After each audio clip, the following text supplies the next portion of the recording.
I think it's important that people can hear me, so can people hear me? Okay, that sounds like a good thing. Well, negative, I have 8 minutes on the clock if you guys are ready. All right, and if everyone on the panel's ready, I'll go ahead and begin. Imagine a world in which lawyers weren't allowed to own law firms, chefs weren't allowed to own restaurants, construction workers weren't allowed to own construction companies, and software engineers weren't allowed to own engineering companies. This sounds pretty backwards, doesn't it?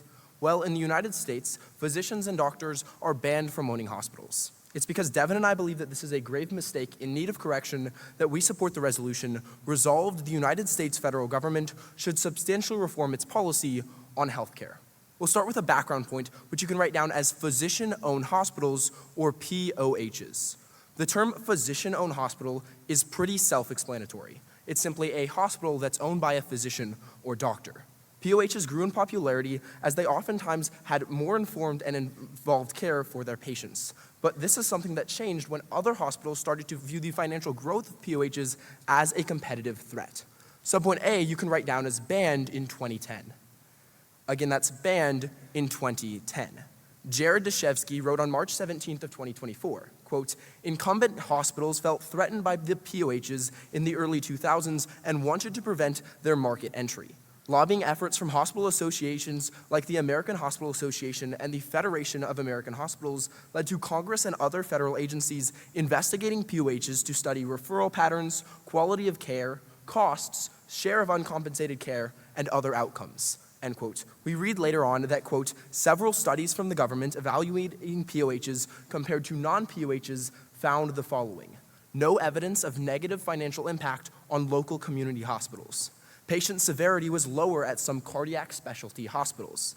Patient satisfaction, quality of care, and efficiency were superior at POHs," end quote. But finally, once again, later on, we read that, quote, "AHA and FAH's lobbying succeeded as Section 6001 of the Affordable Care Act banned new POHs and their expansion.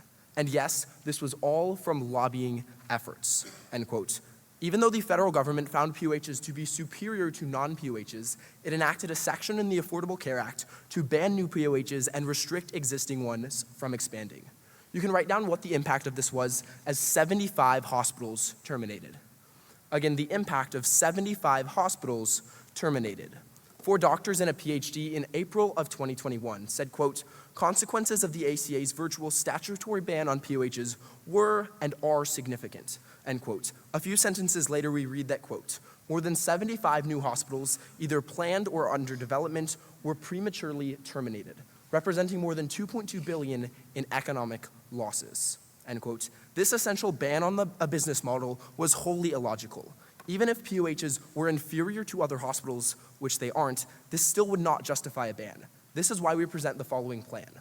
Our mandate is to repeal the part of Section 6001 of the Affordable Care Act that prevents the expansion of existing POHs and the operation of new POHs. Our agency and enforcement is Congress, the President, and any necessary federal agencies.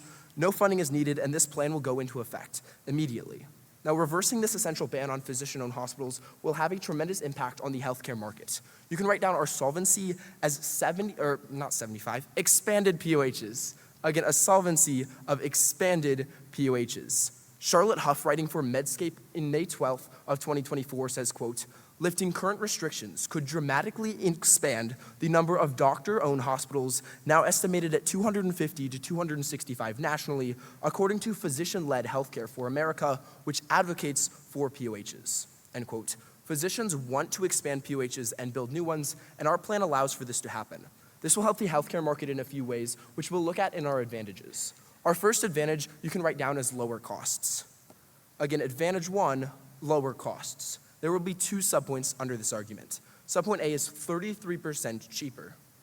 Again, subpoint A, 33% cheaper.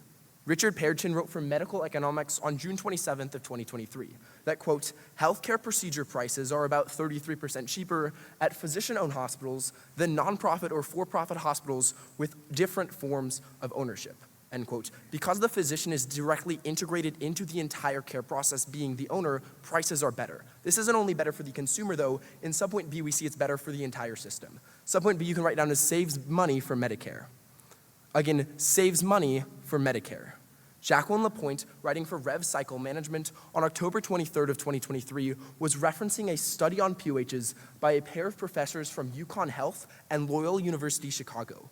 We read that, quote, "The study estimated that Medicare would have saved $1.1 billion if beneficiaries were treated at physician-owned hospitals in their area." End quote. A little later on, we read that, quote, "The study also found that patient populations treated by both types of hospitals were statistically similar, with few significantly meaningful differences by race and ethnicity, sex, age, and patient sickness. Therefore, payment differences observed in the study were not attributable to differences in demographic characteristics or comorbidity profiles," researchers said. The impact under this advantage you can write down as saving money. Again, saving money. POHs are simply cheaper for patients and for Medicare. We believe that this shows that a ban is illogical and should be ended. But in our second advantage, we're going to look at how POHs don't only bring a lot of benefit themselves, but because of this, it helps the entire market. Advantage 2 you can write down as better competition. Again, that's advantage 2, better competition. 3 subpoints here. Subpoint A, superior quality. Again, that's superior quality. A study conducted in 2021 by 4 healthcare experts for the Mercatus Center screened over 30 years of research and 6,029 studies. From those studies, the researchers used inclusion and exclusion criteria to identify the most accurate data, and what they found was that, quote, "Orthopedic and cardiac-focused factory POHs offered consumers comparable or lower costs and higher quality care compared to other hospitals."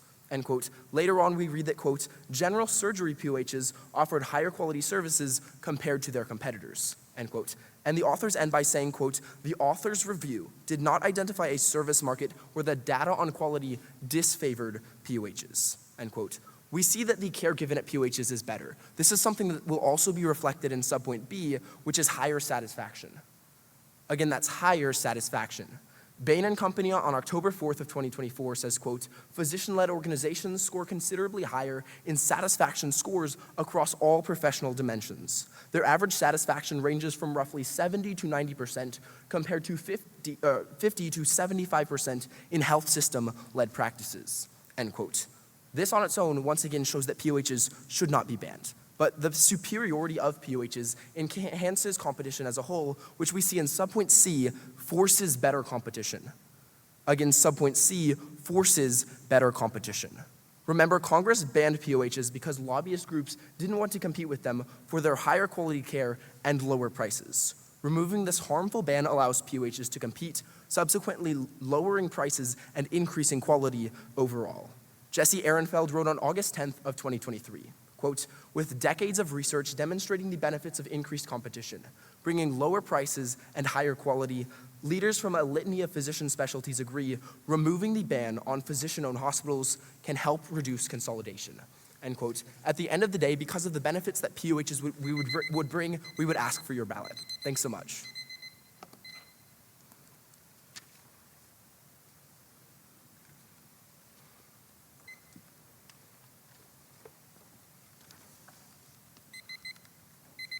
Three minutes? Mm-hmm. Is the panel ready? Could I have a copy of your case? Yes, it's right here. Thank you. What are the restrictions right now? So what's the law that bans POHs? Okay, so effectively it prevents them from receiving Medicare and Medicaid reimbursement under Section 6001. Section 6001? Yeah. Okay. Could I have a copy of Section 6001? Yeah, Devin has it. He can hand it over. Thank you. I did have some questions about it. Do you mind if I get it right now in context? Yeah, it's right here. Thank you. So you claim that POHs are banned. Do you believe that's true? So it's effectively a ban. It keeps them from competing in the current market. That's our harm. Can you show me in 6001 where POHs are banned? So I'm not going to read the 6 pages Just here. point to it, please. So there's subsections A, B, and D. That's where it talks about it. Okay. But you said that it's an effective ban, but it's not a full ban. Explain, please. Okay, essentially POHs could open, but they wouldn't receive any government reimbursement, so they couldn't serve Medicare patients or Medicaid patients. That's why this hasn't happened, because that's necessary for a hospital to survive. Could we agree the only supposed ban you're referring to is banning POHs from charging Medicare when they self-refer? We can talk about the idea of self-referral. It's something that's inherent to healthcare, so preventing them from receiving payment with that prevents them from competing or existing. Yeah, well, that wasn't really what I was asking. I was asking, the supposed ban is that they're not allowed to charge Medicare, and Medicare won't reimburse them if they self-refer, correct? Yes. All right, so this isn't a full ban. It's just restricting them charging Medicare when they refer patients to their own hospital, Yes, correct? that's the restriction. Okay, so this isn't a full ban. Yes. Are there any exceptions? Are you talking about like exemptions that can be applied for? Is there any exemptions for them receiving funding? So they can apply for certain exemptions through Medicare. The issue is that doesn't really happen. That's why this is a harm and a problem. Okay, But, if we can prove that the exemptions do happen, do we still need your plan? so the issue is exemptions. I believe there were 8 out of the hundreds of hospitals, 8 POHs that received an exemption since it's been in place. That's true. And it doesn't allow new hospitals to be built. Our harm still applies. We could agree that all of those 8 that filed, their exception was indeed granted and they were allowed to expand, correct? The 8 that received an exception, yes, their exception was granted. Okay, so we know 2 things, just to be clear. This isn't a full ban, and when people apply for an exception, they're granted the exception, correct? If they qualify, a lot of them don't get exceptions. The 8 number isn't the amount that Okay. requested, it's how many got one. How many POHs filed for a request to expand and were denied? I don't know the specific number on that. I'd love to see a card from the negative team. We will bring up plenty of cards. Awesome. Why were POHs removed funding for self-referral in the first Yeah, place? so we talked about that under our subpoint A of the background. The other hospitals didn't want to compete with them, so the lobbyist groups went to Congress and had them study them. Okay, so just to be clear, are you saying the lobbyists bribed Congress into removing funding? So that wasn't necessarily a bribe. The lobbyists got Congress to look into them. Then, like our evidence said, Congress actually found that they were better, and yet this still went into effect. Okay. That's our harm. Does a POH own the hospital, or do they act as the CEO of the hospital? It's physician ownership, Okay, thank you for your time. of course. And do you still need Yes, this? please. Okay. And your, do you, oh, I think you have the one to see. Yep. Is that good? Did I lower it enough? Do I need to go further? All right, if we're all ready to get started. I am blessed to have 2 loving parents and an older brother who loves to tease me. Now, he especially did this when we were kids. He would constantly tease me and bully me, but as soon as my mom walked in the room, he would play the wolf in sheep's clothing. He would act all innocent, like he didn't do anything at all. The physicians are doing the same thing. They are playing the wolf in sheep's clothing just like my brother. Now, I want to begin by responding to their background point, in which they made the assertion that physician-owned hospitals were banned. I'd like to point out in cross-examination, he admitted they were in fact not banned. The first response you can write down as lobbying is non-unique. Once again, lobbying is non-unique. Now, they made a big deal about the fact that the American Hospital Association and the FAH were involved in lobbyist efforts to try and get legislation passed. There is nothing unique about this. Pretty much every piece of government legislation had lobbyists that advocated for it. My second response you can write down as what 6001 does. Once again, what 6001 does. We need to be really clear about what Section 6001 actually does, because I think they're not quite painting the picture right. My subpoint A you can write down as not a ban. Once again, not a ban. They agreed it is not a ban on physician-owned hospitals. It is a question of whether or not they receive Medicare and Medicaid reimbursement. That is different than an outright ban. That is just the government saying, we are choosing not to give you our money. That is a just withholding of government funds. My subpoint B you can write down as prevents self-referral spending on Medicare. Once again, prevents self-referral spending on Medicare. If you actually look through Section 6001, nowhere does it talk about just banning physician-owned hospitals. What it is trying to do, what it actually does, is prevent self-referral spending on Medicare. Medicare spending money on self-referral. Now, what is self-referral? Self-referral is when a doctor who has a financial interest in a hospital refers a patient back to that hospital. They can be in a different hospital or they can be in that hospital. Either way, they are referring people back to a hospital in which they hold a financial stake. Now, this was supported by a court case, actually, said in 2021, summarized by Lexology. It says, quote, in addition, the court held that Section 6001 does not proscribe, limit, or otherwise interfere with the plaintiff's use of their real property because the plaintiffs could lawfully complete their projects and continue to bill Medicare for health services as long as those services were not the result of the physician owner's referral. That is, the only value plaintiffs have lost under the law is the ability to bill Medicare for self-referred patients, end quote.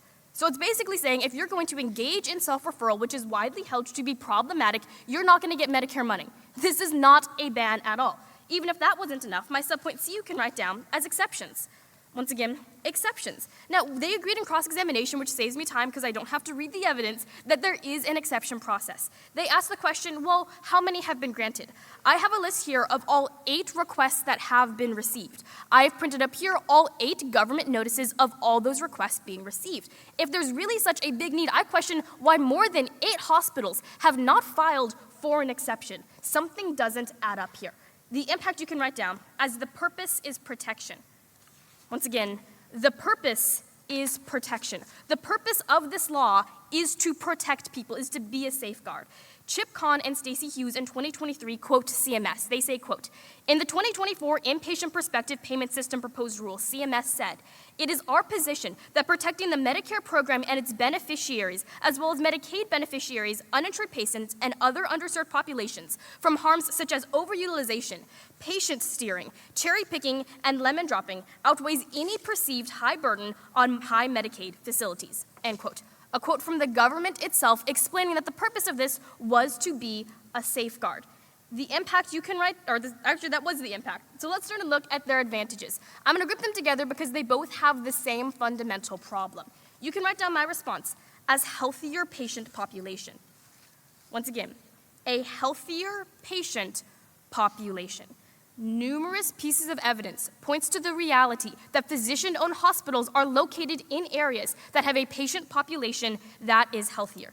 The American Hospital Association in 2023 quotes government sources, quote, the Government Accountability Office, the Center for Medicare and Medicaid Services, and MedPAC all found that physician-owned hospitals' patients tended to be healthier than patients with the same diagnoses at general hospitals, end quote.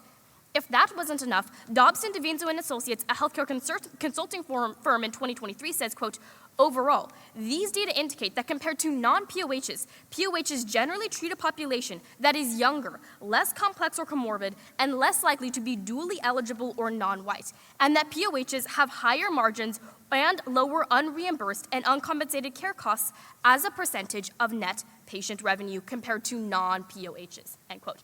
That's really technical evidence. It comes from a really important study. What does it show? That they are treating healthier patients. But why does this matter? How does this impact the argument they've presented? The impact you can write down as not better. Once again, not better. Let me give you an analogy. Every Thanksgiving, my family loves to make a big meal. Now, my sister makes the same thing every time. She makes mashed potatoes, and she nails it every time. Sometimes I like to try the harder recipes like rolls or the turkey. It doesn't always work out because I'm trying to do something more complicated and it costs a lot more money to get the ingredients for. Does that make my sister a better cook than me because she can cook mashed potatoes perfectly and do it cheaply? No. In the same way, just because physician-owned hospitals treat a population that is healthier and that is less expensive to treat, it doesn't actually prove that they are any better at all. But if that wasn't enough, my second response you can write down as nonprofits not banned. Once again, nonprofits not banned. Now, the idea of self-referral goes back to the fact that the physician has to have a financial interest in the hospital, or else they can't self-refer to that hospital. But if you are a nonprofit hospital run by physicians, you don't have a financial stake, the law does not apply because you won't be engaging in any sort of self-referral. This is supported by Elizabeth Richer writing for CMS. She says, quote, the hospital will be organized as a nonprofit entity under state law, with the practice as its sole member. Consistent with our long-standing interpretation, the term financial relationship membership in a nonprofit corporation generally does not constitute an ownership or investment interest for purposes of the physician's self-referral law. Strong financial incentives for physicians to steer profitable patients or increase service use, end quote. So if the assertion of my opponents is really correct, that physicians are just great people who want to be free of the bureaucracy within hospitals and just want to help people and just want to own their own hospital, they can do that. They can be absolutely as competitive as they want. They can own a nonprofit hospital. But guess what? We haven't seen a rise in nonprofit POHs even though the law allows it. We have to ask the question, why? Why have we not seen nonprofit POHs being used? I think the answer is because maybe the POHs, maybe the physicians aren't the people that my opponents are making them out to be. What do we see? We see my opponents have claimed that this is a ban. It is clearly not a ban, it is a safeguard. We see that they claim POHs is better, but they treat healthier patients, and that doesn't prove anything. We see nonprofits would exist if POHs were really innocent. Thank you. All right, I have 3 minutes. Can they hear me? Yeah. We can try and meet in the middle. Yeah, there we go. All right, I have 3 minutes if you're ready, Rachel. Yes, and can everyone hear both of us? Fantastic. All right, everybody else? Awesome, let's begin. First of all, could I have all of the evidence except that court case and give that all the rest of that evidence to Devin? Sure. So I read this one, and this is the court case you don't want. Yes. I read this one. Actually, I summarized that one. Okay. Read this one from there to there, this one from there down. Awesome. And then also, I referenced the list Sure, of the yes. exceptions and those printed out. So let's talk about this court case first. You said it was a 2021 court case. What was this court case? No, to specify, the article was published in 2011. Okay, I so I'm must have assuming the wrote court that case down had wrong. to become before 2011. Okay, It so, couldn't be so what 21. court case was it, just for clarification? Yes, it was the court case. Let me find that section. Empire Health versus Beressa in the Ninth Circuit defending it at the Supreme Court. Okay, awesome. So your argument here about essentially what 6001 does, we agree that although it's not technically a ban, we can agree that it's effectively a ban in the sense of no new POHs have been opened since then, right? Absolutely not. 8 exceptions have been granted. 8 new POHs have been We can opened. agree that the 8 exceptions were exceptions for expansion of existing POHs, right? Actually, a new hospital was built 50 miles away from the original facility and opened, I believe, along the Texas-New Mexico Okay, border. but it was part of the same initial hospital. It was just a new facility of that hospital, If just for a clarification. new location is being opened, I would consider that a new hospital. Okay, and with the idea under this subpoint C of exceptions, you essentially summarized the idea that there were 8 exceptions granted, correct? There were 8 exceptions requests received, and all 8 of those were granted. Okay, and was this 8 exceptions since 2010 that were accepted and granted? Is that your argument? That is, once again, you took my evidence, so I Yes, cannot I say that with apologize. 100% certainty, but you are welcome to look that over and fact check me. Let's move into your responses to my 2 advantages. You first had the main response of a healthier patient population. You referenced 2 pieces of evidence there, I believe. One was a government study, and the second was Dobson-DaVonzo. Do you know who or what that Dobson-DaVonzo study looked at? Dobson and DaVonzo is a healthcare consulting firm. They looked at a variety of POHs. I believe they focused on specialty POHs, as that is the vast majority of them. Okay, do you know if they looked at like the entire population of physician-owned hospitals compared to other hospitals, or what they were specifically looking at in this study? As I just told you, I believe that they looked at specialty hospitals in particular because Okay, that is awesome. the majority of physician-owned hospitals. And do you have the methodology of that study specifically? I believe I do. I'll have to check back at the That table. would If I be have awesome. it, I'll hand it to you. Finally, you talked about the idea of nonprofit hospitals. Have any POHs that were nonprofits been built? No, and I think that raises an important question about the intentions of these physicians. Sure. Can we agree that nonprofit hospitals, in essence, are very different from normal hospitals?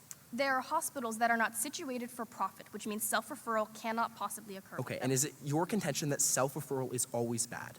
Self-referral, when it's a physician who has a financial interest in the company, creates a perverse incentive that is very dangerous. Thanks so much. And I'll look for that methodology. That would be great. Let's begin. Now, I almost always find a way to start off my speeches by talking about lemonade. And while I wanted to make it a bit different for NITOC finals, I decided to go back to my roots and be true to them. Now, as a child, I would engage in blatant, unethical behavior, right? Because old people would come to my mom and dad's yard sale to buy their incredibly cheap clothes for like 50 cents a shirt, and while they thought they were coming to my house to save money, they would actually be losing money because me and my sister, with our little puppy dog eyes, would sell them lemonade for $2 a glass. This was incredibly unethical, and it's not something that would have been allowed to slide if there was another lemonade stand across the street, because they could have just had cheaper prices and everyone would have bought from them. But if that other lemonade stand did exist, would it have been ethical of me to ban them from existing just because I'm in competition with them? It is me and Ben's contention that it would not be ethical. And it's for that reason I would encourage you to side with the affirmative team today. So before I actually get into any direct responses to what my opponent said, let's get into an observation here real quick at the top of your flow. You can write that as an observation of banning a business model.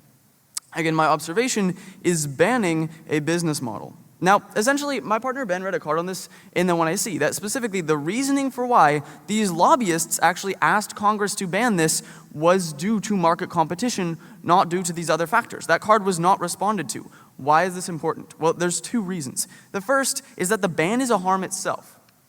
Again, the ban is a harm itself. It's my contention that if we're just allowing companies to ban other companies for being in competition, that sets a horrible precedent where any company that you don't like can just get banned out of existence. And that leads me to my second impact here, and that is simply prove reason for ban. Again, prove reason for ban. It is my contention that in order for the negative team to truly warrant your ballot today, judges, they have to prove you a unique reason that these POHs should be banned compared to other hospitals. With that out of the way, let's get into some direct responses. First of all, they talked about how lobbying is non-unique and that doesn't prove anything. My response is uniquely anti-competitive.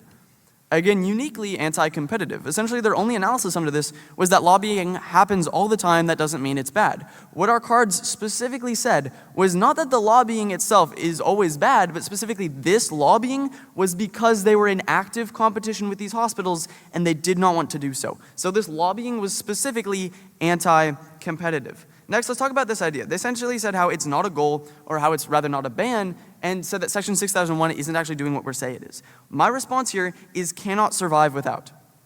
Again, cannot survive without. Sub 1A is Medicare needed.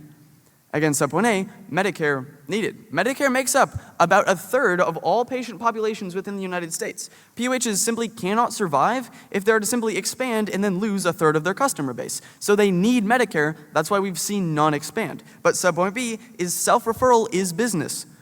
Again, self-referral is business. As I'll be proving later, physicians do not self-refer more than other people, nor do they do it less ethically, but it's essential to their business because if I walk into a physician-owned hospital and I have a tumor in my foot and the physician says, hey, you have a tumor, let's go get an x-ray, he just self-referred me to his service even though it's within the same hospital. These physicians physically cannot function without self-referral. It's core to their business model. This leads me to the impact of why it's called an effective ban. Again, why it's called an effective ban in the one I see. Now let's get into some more responses. They essentially talked about exemptions. My response is does not solve, cannot open.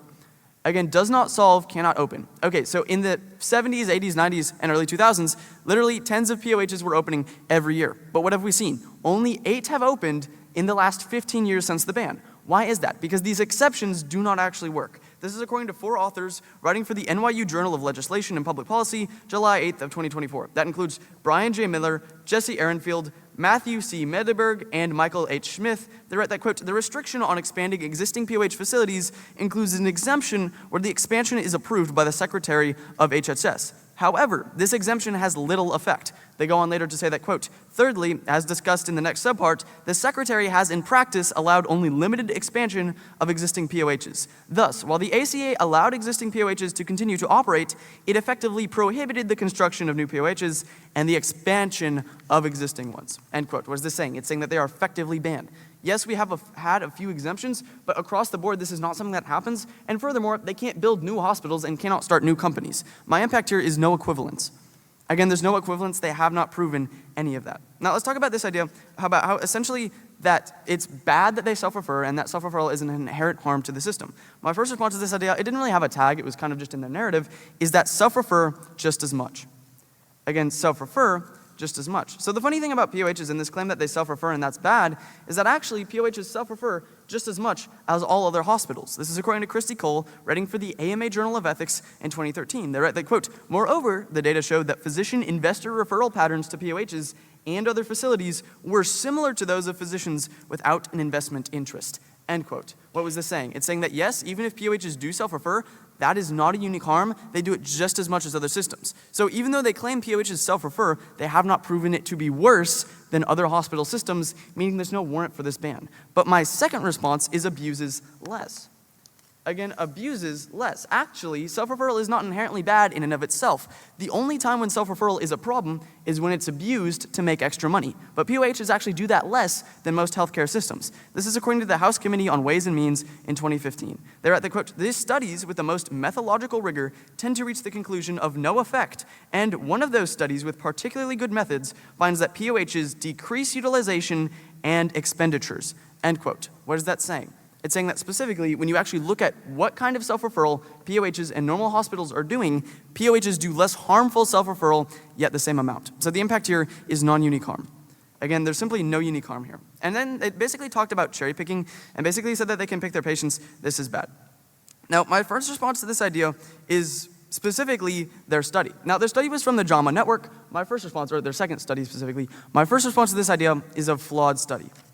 Again, flawed study. Now, the interesting thing about this JAMA network study is it didn't actually include all POHs, and it specifically looked at certain subsets to sway the numbers. This is according to Robert J. Glatter and MD Brian J. Miller, writing for Medscape December 21st of 2023. Quote, for example, in that study, they did not include the entire ownership universe of POHs. If we go into the peer-reviewed literature, there's a great 215 BMJ paper showing that the Medicaid payer mix is actually the same between physician-owned hospitals versus not. End quote. What was this card saying? It's saying that the study that they relied on, the second study they brought up, was specifically not looking at most POHs, and that brought you up another study showing how they do not cherry pick patients. What is the impact here?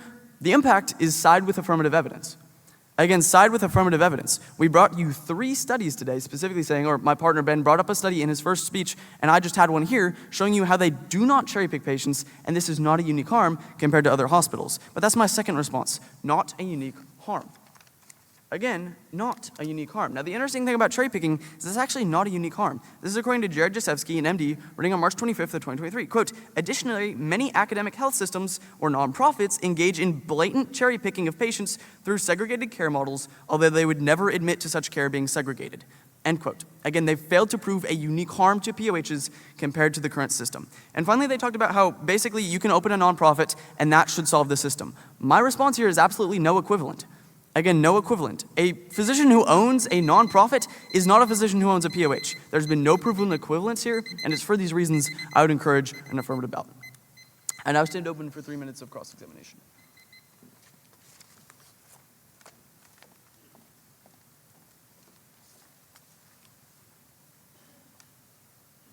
You good if we move it here? Yeah, that should be. Okay, nice. 3 minutes on the clock? Yep.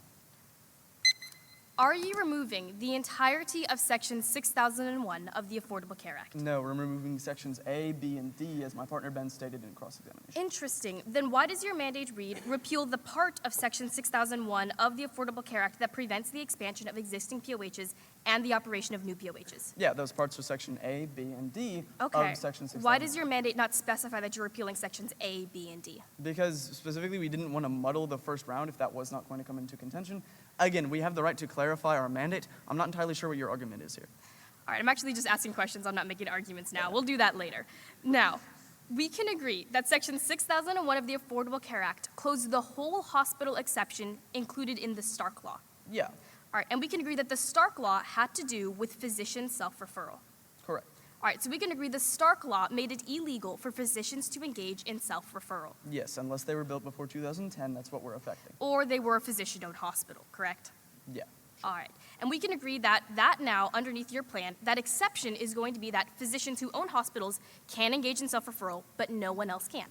No, specifically, other hospitals also engage in self-referral, as I brought up in my But card, you and just- we can prove this through evidence. But you just agreed that the law made that illegal, the Stark Law, right? Not for all hospitals, for specifically physicians that have a financial interest. But wasn't it the whole hospital exception that allowed physician-owned hospitals to not apply?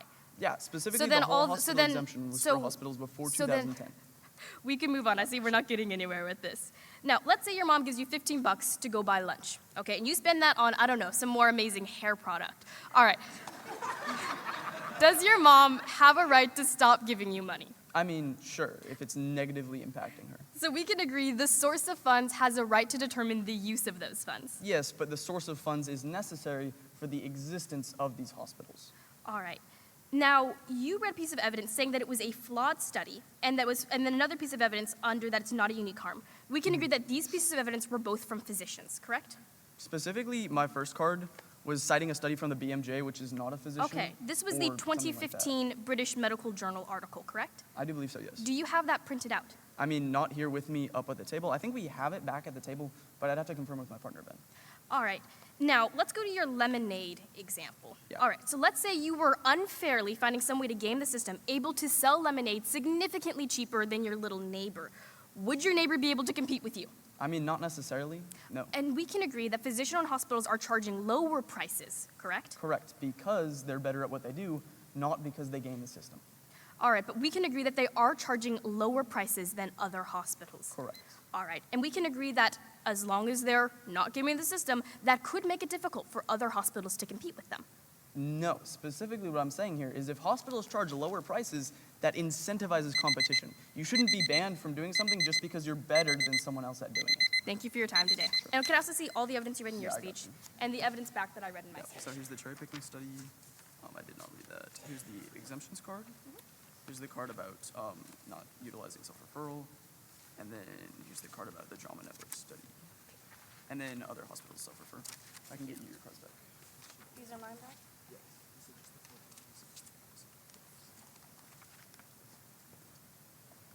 All good?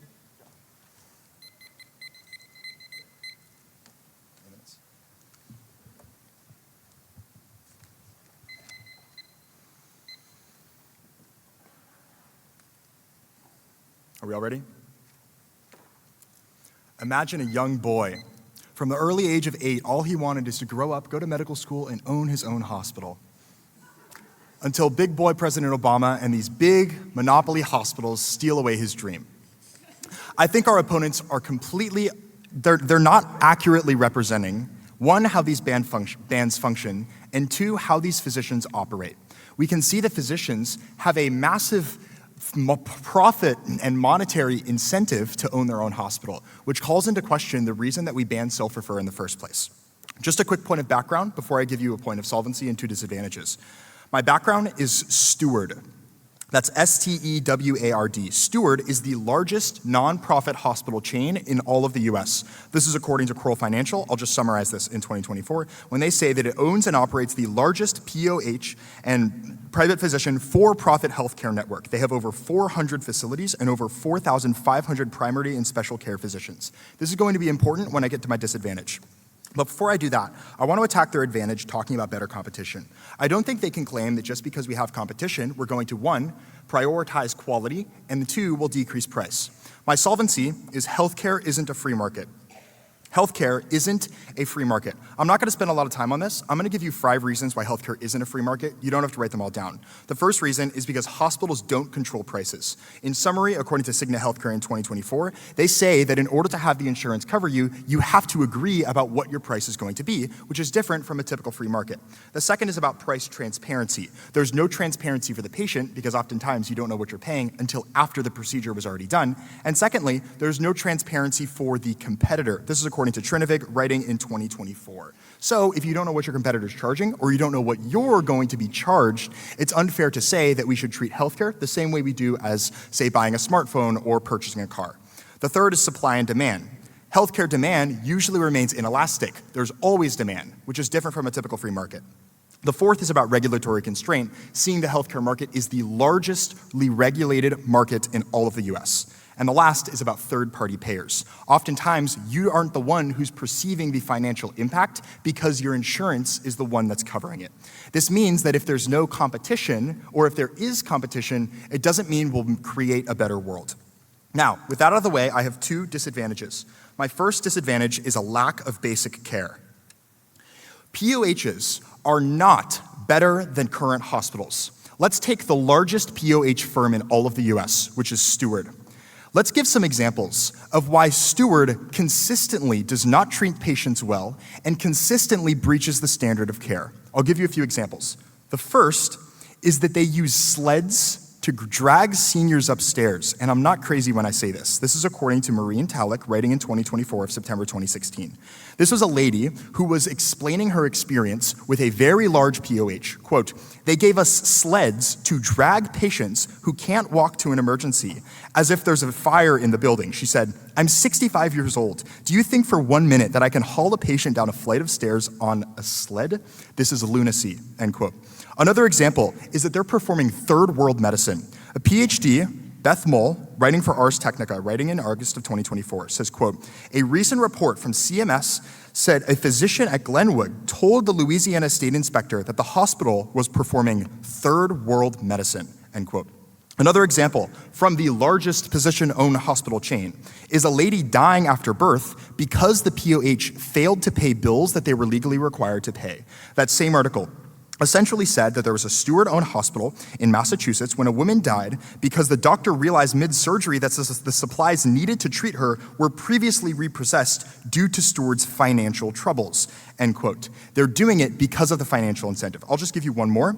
About 3,000 bats and health code violations. This is according to that same article. When they said that there was a pest control company that discovered 3,000 bats living in one of these hospitals. And in Arizona, they found bats in the air conditioning during scorching temperatures, and its kitchen, was closed for health code violations, end quote. You may be thinking, well, Jake, that's just a coincidence. That doesn't prove anything. It's not. My first subpoint is a systemic issue. It's a systemic issue problem because of the financial incentive that POHs have. This is according to Maureen Thalick, writing from that same article on September 16th. Quote, "The senators who spoke during a hearing all seemed to regard the problem of Steward as a larger systemic issue, as opposed to a proverbial bad apple," end quote. The senators agree it's a problem with the POH's financial incentive. It's not just a point of, oh, well, they screwed up a few times. I also want to point out, my next subpoint is 25% had zero guidelines. That's 25% had zero guidelines. This is according to the HHS in 2008, when they say almost a quarter of all POH specialty hospitals have policies that do not address the appraisal of emergencies, initial treatment of emergencies, or referral or transfer patients, end quote. I'll just summarize the next article when it say that 25% of all POHs do not have a protocol for emergency services. That's a very clear violation and a very clear warning and a red flag about how POHs operate. The impact of this is worse hospitals. Our opponents may read evidence saying that POHs can actually function in the market. This isn't true. The impact is 30 of the worst hospitals in all of the US were POHs. This is according to, I'll just read it. 3 guys, they're credible, we have their credentials here. I don't want to read all their names, they're hard to pronounce. It says in September 12, 2024, quote, "According to an investigation by the Boston Globe Steward Health's 30-plus hospitals were some of the worst in the nation. 6 of its remaining hospitals in Massachusetts are sale, and 2 others have closed," end quote. If POHs are so bad, why would we remove the ban? My next disadvantage is a conflict of interest. A conflict of interest. You may have suspected that I'm going to run this. See, physicians, when owning a hospital, are doing 2 things at the same time. They're treating the patient, and they're also trying to run the hospital. And you can imagine the conflict of interest that may exist when they can self-refer patients because they have a profit incentive. But subpoint A underneath this is physicians sell equity to private investors. Again, physicians sell equity to private investors. Medicare Payment Advocacy Commission said in 2005, quote, "Physicians or corporate partners typically borrow 70 to 80% of the hospital's initial cost," end quote. In the rest of the article, it points out that when physicians start a hospital, they don't have the capital to actually start making the hospital, which means they rely on investors. Here's the problem. Subpoint B is investors demand repayment. Investors demand repayment. According to Health Excel in 2025, quote, "Private equity ownership introduces new financial expectations that directly impact clinical decision-making. Productivity quotas, procedure volume targets, and in-network referral requirements can create pressure to prioritize volume over value," end quote. Because physicians are expected to pay back the investors, they have an incentive to self-refer. That's my third subpoint, which is investors encourage self-referral. I don't have time to read this evidence, but it's according to the MPAC, writing in 2005, when they say that investors encourage physicians to engage in self-referral, not because it's necessary, but because they have a financial incentive. What does this mean? It means that physicians prioritize their hospitals, and they lead you to taking unnecessary procedures that do not affect your condition and only make them money. Thank you.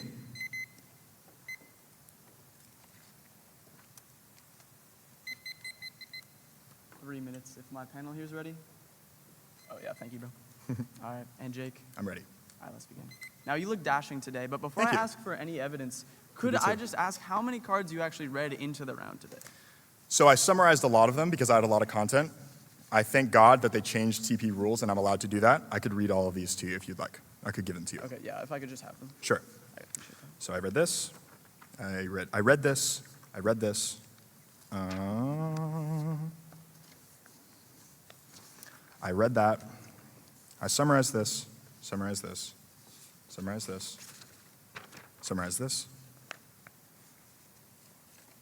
summarized this, and read this. I read 2 of these cards and I summarized 2 of these cards. Okay, thank you so much. Can I pass these to Ben? No. Kidding. Yes. All right, sweet. Now let's actually get into some real responses. So first of all, you talked about competition and basically said how more competition does not necessitate that the market has higher quality. Did you actually respond to any of our cards in our advantages saying how even with current market competition, they have higher quality care? The evidence did not say that competition leads to higher quality of care or a decreased cost. It simply just said competition will increase. I don't think that's fair to say just because we have competition, it creates a better market. Yeah, sure, but did you respond to our cards specifically saying how, disregarding this entire idea of competition, POHs still have higher quality care than other hospitals? Not directly in my speech. I did do a lot other content, but I'm sure that we don't, just because we didn't directly respond to it and there wasn't lines doesn't mean we agree with it. Okay, let's talk about stewards real quick. So essentially, you talked about this one hospital system, and then you cited this congressman who basically said that this is a systemic issue. Okay.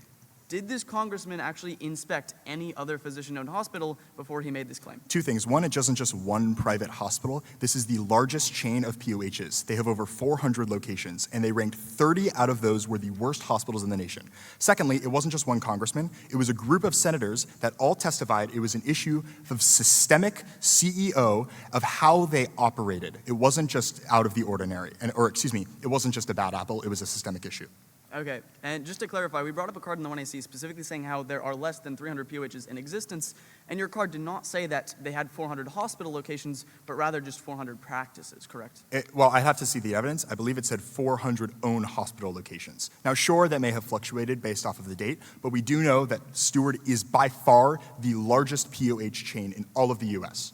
Okay, yeah, sure. And you also talked about investment interests and basically how because POHs, or physicians rather, have to pay their bills to these people they have debts for, they must self-refer and they must do unethical things. They're incentivized to self-refer, not because the self-refer is beneficial, like you talked about when you have a tumor in your foot, but because they need money to pay off their investors. That does not mean that those self-refer was important or meaningful. It just means they had a financial incentive, which calls into question the reason that we have them restricted. Okay, but would you agree that you have not proven self-referral to be inherently wrong in and of itself? Okay, if you make the argument that self-refer is non-unique, POHs specifically have a financial incentive. And when they do it out of a financial incentive, we would say that's harmful. Okay, we'll address that, but no further questions. Thank you guys so much. 5 minutes on the clock, guys.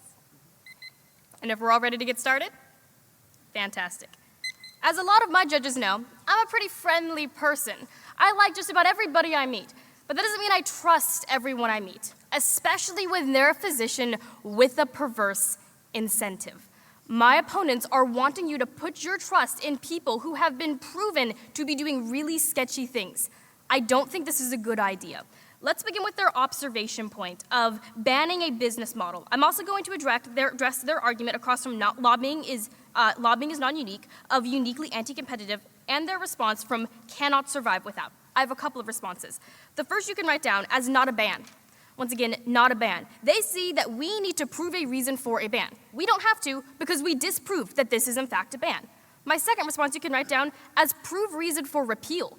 Once again, prove reason for repeal. I would remind them who has the burden of proof in this debate? The affirmative team who wants to repeal a safeguard that CMS has put in place. No, it's their burden of proof to prove that we should repeal this safeguard codified in law. My third response you can write down as uniquely dangerous. Once again, uniquely dangerous. Don't let them lure you in with all their talk of the free market. They know you're conservative. They know you like the free market. Don't let them lure you in with their examples of bakers. Blake Met in 2023 says, consider the comparison of a physician to a baker. Terrible metaphor. Your local baker isn't a highly trained expert consulting you in extremely complex, nuanced cases. Your baker also knows the price of his loaf of bread and doesn't have authoritative command or direction over what loaf you buy. If he tells you that you need 10 loaves of bread, that means you're not going to buy 10 loaves of bread. You probably know you don't need that many loaves, end quote. Doctors are a unique subset of the market because they operate differently than bakers and lawyers and engineers, they said. This is a uniquely dangerous situation. Now let's turn and look at the responses to self-referral. Now the first said that self-referral is a business, and then later down on the flow, a couple responses later, they said that self-referral happens just as much at regular hospital and the abuse is less. I'm going to group them together. My first response you can write down as misrepresenting self-referral. Once again, misrepresenting self-referral. Now, their evidence, which I'm pretty sure says MD after the credentials, which stands for medical doctor, so physicians saying that physicians at other hospitals engage in self-referral, this is a misrepresentation of what self-referral is. Why? Self-referral is not just saying, oh, you need some help, you could, doing a consultation saying, oh, you need some care, go get care at our hospital. It is when you have a financial interest, a perverse incentive in your hospital, and then referring people back to that hospital. That is uniquely dangerous. My second response you can write down as Stark law prohibits. Once again, Stark law prohibits. The Stark law prohibits any other physician that doesn't own the hospital from engaging in self-referral. If this really is absolutely necessary to run a business, then how come all the other businesses haven't failed? No, there's a distinction. What are they doing? The Stark law had an exception that allowed POHs to game the system. The Section 6001 of the Affordable Care Act closed that section. Section 6001 leveled the playing field by saying no one could self-refer. What are they doing? They are making the playing field unlevel. They are reducing competition because when you can self-refer people back to your hospitals and you have a perverse incentive, that means that those other hospitals, those community hospitals, aren't getting their patients anymore. Like my partner talked about, a lot of these physicians don't even run the hospitals. They position themselves in other hospitals and are just pushing people back to their hospital. Clearly, there is an abuse of the system happening, and we cannot let them to let that abuse happen underneath their plan. Now, let's talk a little bit about the cherry-picking argument. They said that my study was flawed. They also said that it's a non-unique problem. They quoted, once again, 2 physicians underneath both of these cards. But they also quoted the British Medical Journal. You can write down my response as British Medical Journal found healthier. Once again, British Medical Journal found healthier. I asked them if they had this study printed. They said they don't know. That's okay. I have it printed. In the conclusion, it says, although POHs may treat slightly healthier patients, they do not seem to systematically select more profitable or less disadvantaged patients to provide a lower value of care. The key there is that they treat slightly healthier patients. That aligns with the other evidence that we read in our speech. But if that wasn't enough, a 2020 study in the American Journal of Surgery by 9 authors says POHs were more likely to be located in socioeconomic advantaged areas, treat healthier patients, and have lower associated expenditures. If that isn't enough, Yang Wang, Elizabeth Plummer, and Yushin Wang in 2023 says, quote, this POHs served fewer Medicaid patients and provided less charity care, which enabled them to accept lower commercial prices, end quote. The preponderance of evidence shows that they do treat healthier patients, which means they're not better. And under the argument of nonprofits, there's no involvement, my response you can write down as you can run. Their contention is that physicians want to run their own hospitals. They can already do that. They shouldn't be able to engage in self-referral. Thank you. Now, in the last 2 speeches, we've heard a lot of analysis, and Jake started off his speech with essentially this background about steward healthcare, and he referenced like 30 pieces of evidence, it felt like, about these different really weird things like bats and sleds and like, oh, it's sledding downhill, no, it's sledding down a stairway. That's not really something I'd want to do. Obviously, bad things that we all agree wouldn't want to be happening in healthcare. Something I'd like to clarify specifically with Steward, though, you can just write it down as the response to his background. You can write down as physician system, not necessarily POH. Again, physician system, not necessarily POH. Now, what it said in the evidence, it never actually mentioned being a physician-owned hospital. It said that the system as a whole was controlled by physicians. That doesn't mean that they were directly the owners of the hospital. It means that the national system was controlled by physicians. I'd like to, though, respond to his first response to our advantages. He said healthcare isn't a free market, and he once again had like 6 different things he referenced under this. My response is simple. You can just write it down as still beneficial. Again, still beneficial. I believe if Devin and I can show that we will bring lower prices for consumers, lower prices for Medicare and Medicaid, and better quality services, POHs are clearly better and should be allowed. Let's get into his disadvantage about bad care. This is where he read or referenced all those pieces of evidence about the bad things. My first response, though, you can write down as 6,029 studies.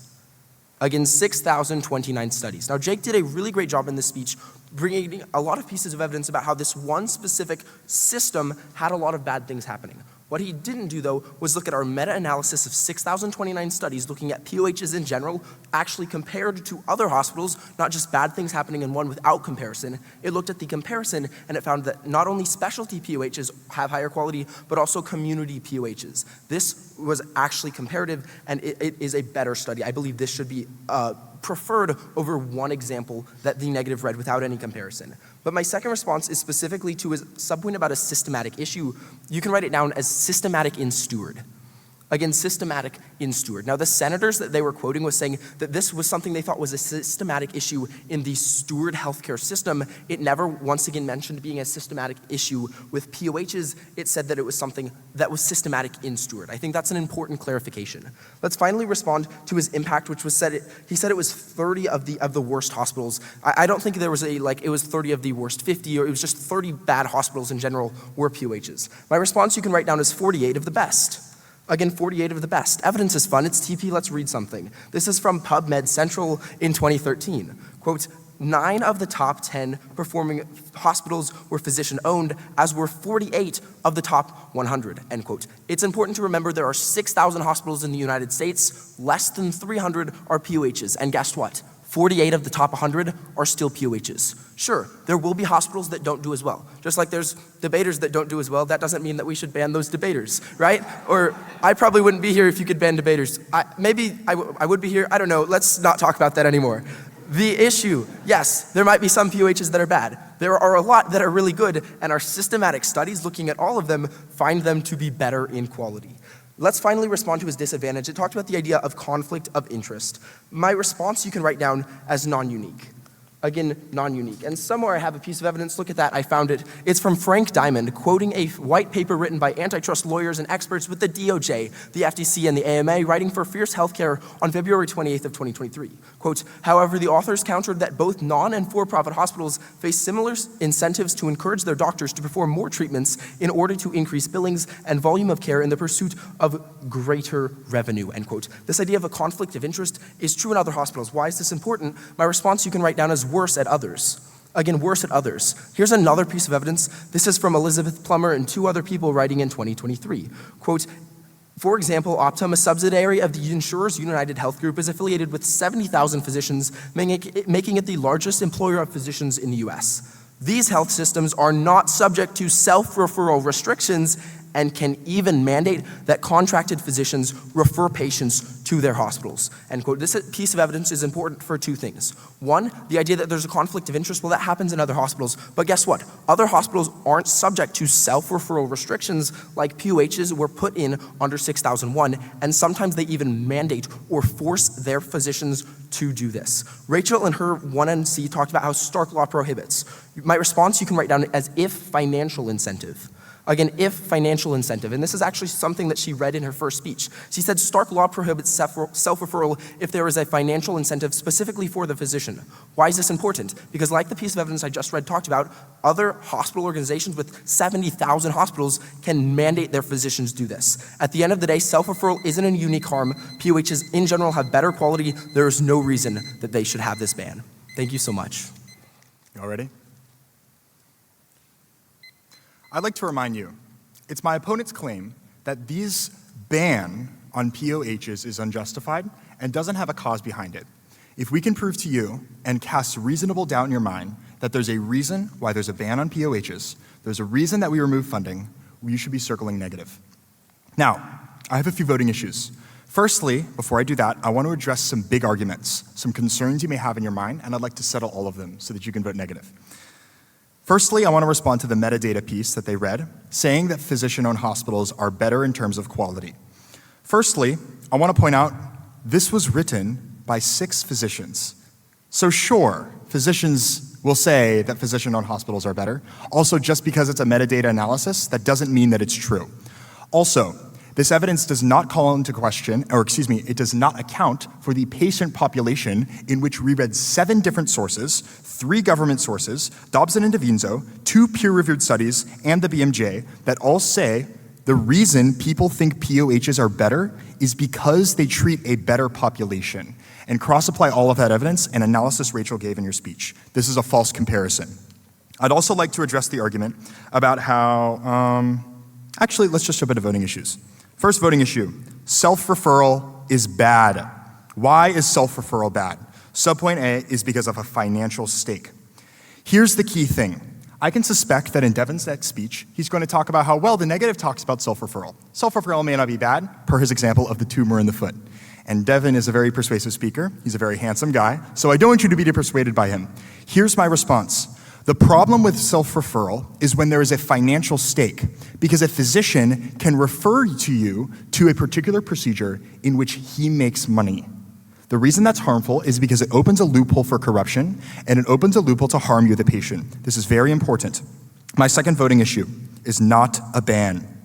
Not a ban. 2 reasons. First subpoint for you is only ban on for-profit self-refer. You can simply write it down as for-profit self-refer.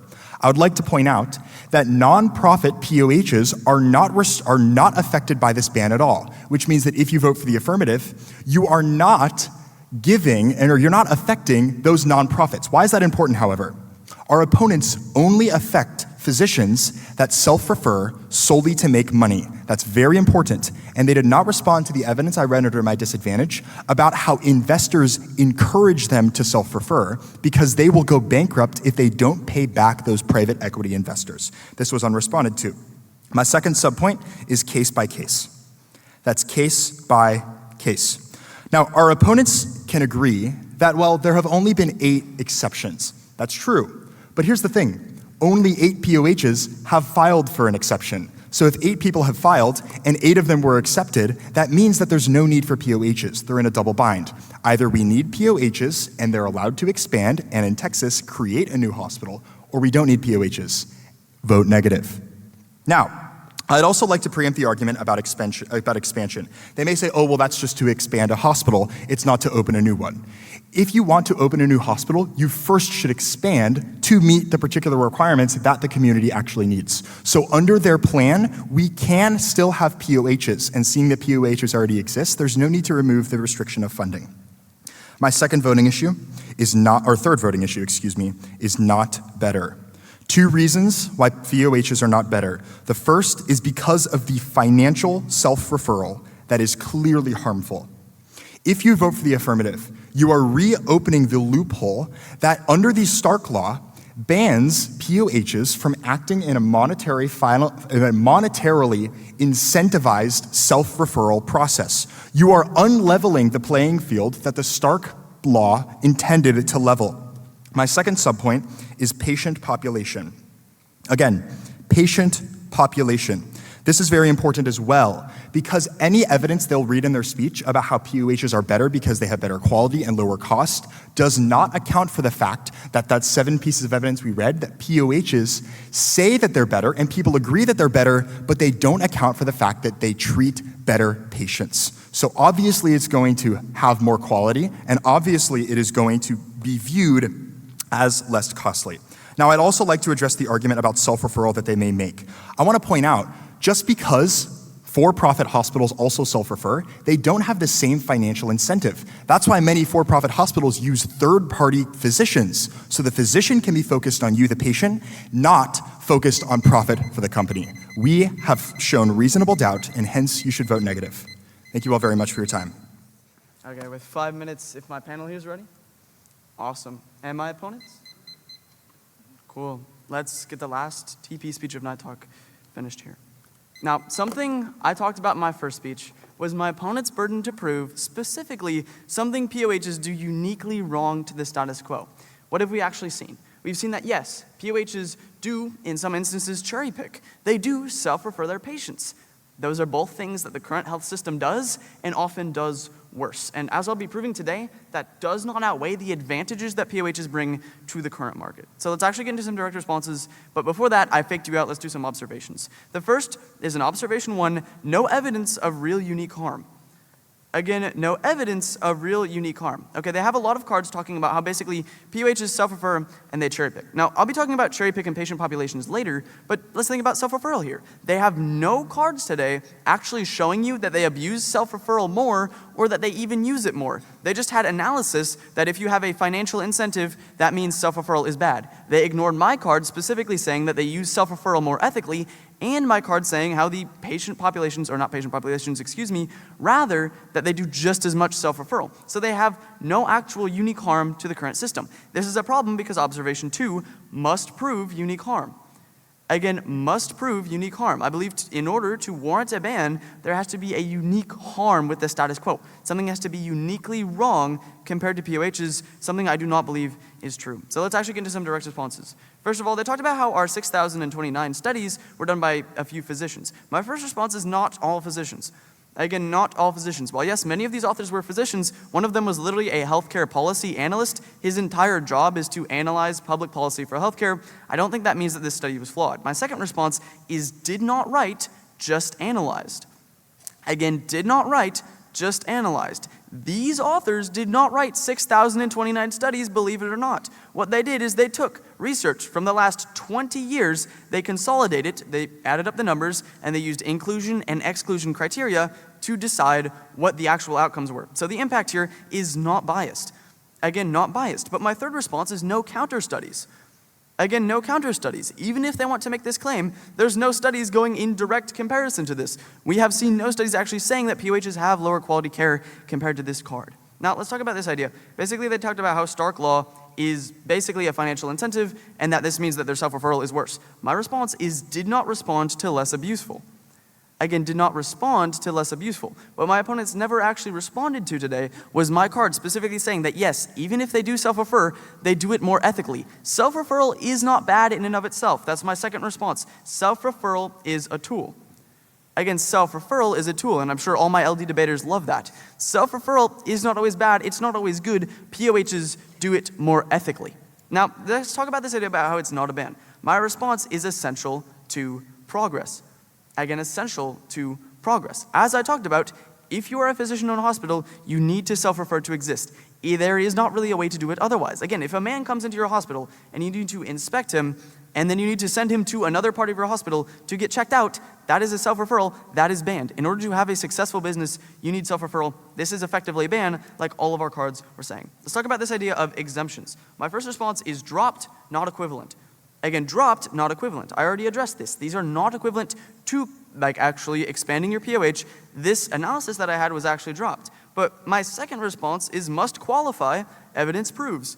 Again, must qualify, evidence proves. They also did not respond to my piece of evidence specifically saying how most hospitals cannot actually apply for these and they will not get them, meaning there is no actual equivalency here. Next, talking about how POHs are not better, that there are incentives, you can tag my response as did not respond to Ben's card. Again, did not respond to Ben's card. My partner Ben specifically read a card into the round saying that POHs and normal hospitals have the exact same financial incentive because the only difference is that this one's owner is a physician and this one's owner is just a normal guy.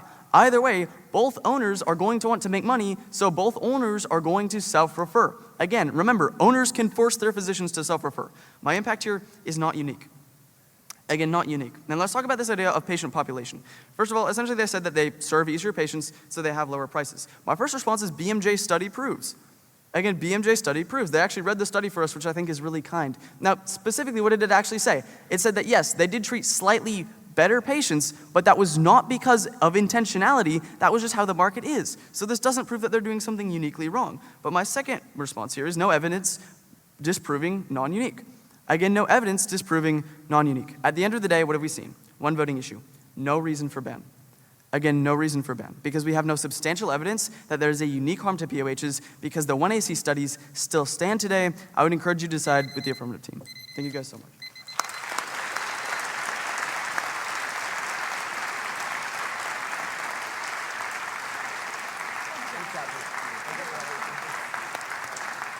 Good job.